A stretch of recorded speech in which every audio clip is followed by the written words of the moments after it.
street. Your construction is in direct violation of the association bylaws. It has to be removed. I understand your concern, but this plat map clearly shows. At 6:12 a.m. on May 3, 2024, I stepped outside with my coffee and froze. Work lights were blasting my shoreline like a stadium.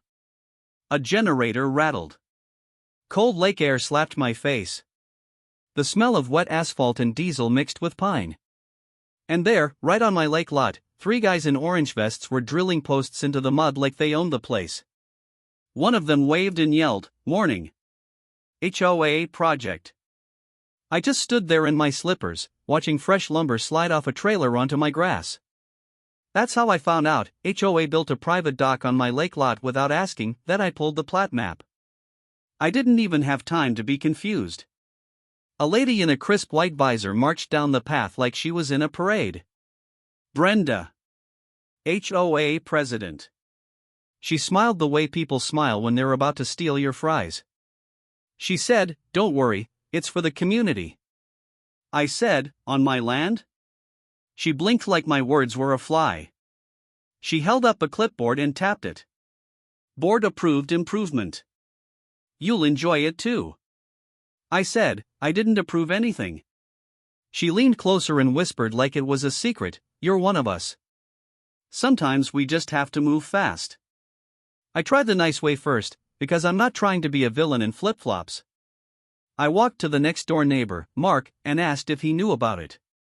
He looked over his shoulder like Brenda had cameras in the trees. He said, "She's been pushing this dock for months. People don't want to fight her." I called the HOA office. Voicemail. I emailed the board at 7:03 a.m. and asked them to stop work until we talked. No answer. By 9:00 a.m., the dock frame was already out over the water like a giant wooden tongue. I marched to Brenda's driveway and rang her bell. She opened it just enough to show me her visor and her smirk. She said, "You can submit a complaint in writing." I said, "I did." She said, "Great. Expect a response in 30 days. Then she shut the door like she was closing a fridge. That's when I drew my line in the sand. I wasn't going to cut ropes, smash boards, or do anything dumb. I was going to win clean. Paper. Proof. Proper channels only. I went home, wiped my muddy feet on the mat, and sat down at my kitchen table like it was a war room. I pulled up the county website, the property appraiser, and the lake management rules. My hands were shaking, but my brain was weirdly calm. I lined up photos, emails, and call logs in a binder. Every truck. Every post. Every face. Then I filed a public records request for any permits tied to the HOA, the dock, or my parcel number. 2 days later, the file landed with 63 pages. And guess what was not in there? A permit. Not even a bad one. By the next week, Brenda tried to squeeze me with pressure instead of facts. Timeline item 1 April 5 at 4:27 a.m. false trespass call. Yeah, she called the police on me for walking on my own shoreline. The officer who showed up looked tired and embarrassed. He asked, "Sir, do you live here?" I pointed at my front door and said, "I pay taxes right there." He sighed and wrote it down. After that, I got hit with 3 HOA violation letters in 7 days. One said my trash can was visible for 12 minutes. Another said my porch light was too bright. Another said my kayak was an eyesore. It was petty, but it was perfect for me. Because patterns of false reports can be prosecuted. That sentence sat in my head like a drumbeat. On May 14, 2024, at 2:20 p.m., I went to the county office and paid for an updated plat map and a boundary sketch. Then I hired a licensed surveyor, because I wanted the kind of proof that doesn't care about visors. On May 18, at 9:10 a.m., he hammered bright pink stakes into the ground while Brenda watched from across the grass with her arms crossed. She kept saying, "That's wrong. That can't be right." The surveyor didn't even look up. He said, "Ma'am, I don't argue with recorded plats." When he finished, the stakes showed the dock was not just a little on my land. It was deep on my land. The community walkway crossed my lot by more than 8 feet. Brenda's face turned the color of boiled shrimp. She tried one last move and said, "Our HOA lawyer says we have an easement." I slid the plat map forward and said, "Show me where." She stared at the paper like it was written in alien. The payoff wasn't a scream fest. It was a public reveal. The next HOA board meeting was May 21, 2024, at 7:00 p.m. in the clubhouse. Every chair was filled. People smelled like sunscreen and nervousness. Brenda sat up front with her little gavel like a toy hammer. I waited until she finished reading the minutes and then I stood up with my binder. I said, "I have evidence this dock was built on private property without permission or permits."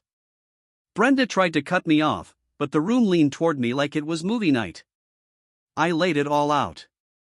Photos. Emails. The 63 pages of public records. The survey with the pink stakes. The exact dates and times of the calls and letters. Someone in the back whispered, "Oh my God." A teenager lifted his phone and started filming. Then another. Then 5 more. Brenda's smile fell apart in slow motion. 2 days later, the authority flip landed like thunder. A county inspector showed up at 10:40 a.m. with a lake compliance officer. They walked the shoreline, checked the posts, and asked the HOA contractor for permits. He shrugged. Brenda tried to charm them. She said, "It's for the community." The inspector didn't care. He posted a red stop work notice right on the new lumber where everyone could see it. Then he asked me, "Is this your recorded lot line?" I handed him the plat map and the survey. He nodded and turned to Brenda. "Ma'am, this is a private encroachment. You'll need to remove it and restore the shoreline."